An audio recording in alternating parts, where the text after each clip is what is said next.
ನಾನು ಒಬ್ಬನೇ ಅವತ್ತು ಪ್ರಮಾಣ ವಚನ ಸ್ವೀಕಾರ ಮಾಡಿದ್ದು. ನೇರವಾಗಿ ಪ್ರಮಾಣ ವಚನ ಸ್ವೀಕಾರ ಮಾಡಿದ ಮೇಲೆ ಕಟ್ಟಿರುವ ಸ್ಟೇಡಿಯಂನಲ್ಲಿ ಅನ್ನಭಾಗ್ಯ ದಶಮಾನೋತ್ಸವ ಕಾರ್ಯಕ್ರಮದಲ್ಲಿ ಭಾಗವಹಿಸಿರ್ತಕ್ಕಂಥ ಆಹಾರ ಮತ್ತು ನಾಗರಿಕ ಸರಬರಾಜು ಸಚಿವರಾದಂಥ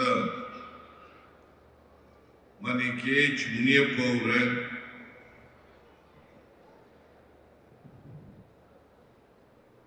ಆಹಾರ ನಿಗಮದ ಅಧ್ಯಕ್ಷರಾದಂಥ BG ಗೋವಿಂದಪ್ಪ ಅವರೇ,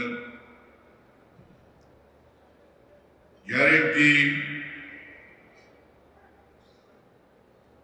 ಯೋಜನೆಗಳ ಅನುಷ್ಠಾನ ಸಮಿತಿಯ ಅಧ್ಯಕ್ಷರಾದಂಥ HM ರೇವಣ್ಣ ಅವರೇ,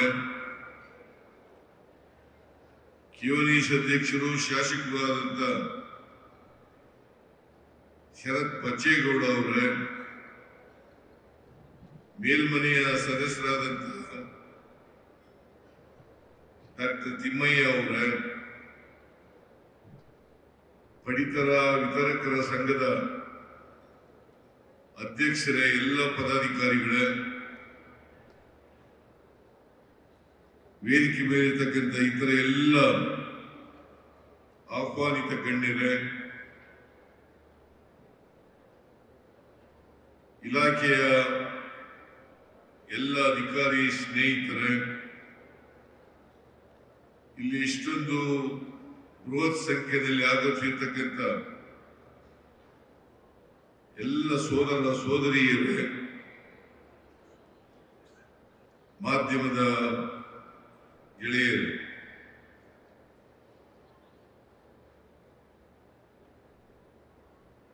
ಅನ್ನಭಾಗ್ಯ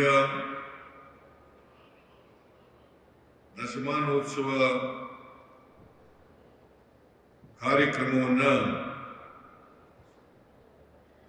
ಆಹಾರ ಇಲಾಖೆಯವರು ಹಮ್ಮಿಕೊಂಡಿದ್ದಾರೆ. ನನಗೆ ಈ ಕಾರ್ಯಕ್ರಮವನ್ನು ಉದ್ಘಾಟನೆ ಮಾಡಬೇಕು ಅಂತೇಳಿ KH ಮುನಿಯಪ್ಪನವರು ಮತ್ತು ಇಲಾಖೆಯ ಅಧಿಕಾರಿಗಳು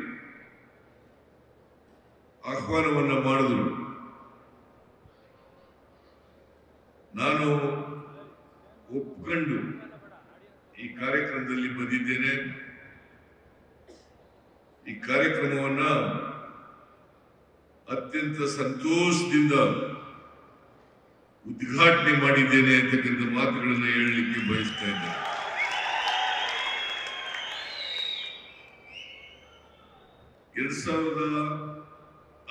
ಮೇ 13 ಅವತ್ತು ಜಗಜ್ಯೋತಿ ಬಸವಣ್ಣವರ ಜನ್ಮದಿನ. ಆ ಜನ್ಮದಿನದಂದು ನಾನು ಪ್ರಮಾಣ ವಚನ ಸ್ವೀಕಾರ ಮಾಡಿ ಮುಖ್ಯಮಂತ್ರಿ ಆದೆ. ನಾನು ಒಬ್ಬನೇ ಅವತ್ತು ಪ್ರಮಾಣ ವಚನ ಸ್ವೀಕಾರ ಮಾಡಿದ್ದು. ನೇರವಾಗಿ ಪ್ರಮಾಣ ವಚನ ಸ್ವೀಕಾರ ಮಾಡಿದ ಮೇಲೆ ಕಟ್ಟಿರುವ ಸ್ಟೇಡಿಯಂನಲ್ಲಿ ವಿಧಾನಸೌಧಕ್ಕೆ ಹೋಗಿ ಅಧಿಕಾರಿಗಳ ಜೊತೆ ಮಾತನಾಡಿ 5 ಭಾಗ್ಯಗಳನ್ನು ಘೋಷಣೆ ಮಾಡಿದೆ. ಅದರಲ್ಲಿ ಅನ್ನಭಾಗ್ಯನೂ ಕೂಡ ಒಂದು ಕಾರ್ಯಕ್ರಮ ಅಂತ ಹೇಳಲಿಕ್ಕೆ. ಹೆಚ್ಚಿನ ವಿಡಿಯೋಗಳಿಗೆ ಪ್ರತಿಧ್ವನಿ ಯೂಟ್ಯೂಬ್ ಚಾನೆಲ್ ಸಬ್ಸ್ಕ್ರೈಬ್ ಮಾಡಿ, ಬೆಲ್ ಐಕಾನ್ ಕ್ಲಿಕ್ ಮಾಡಿ.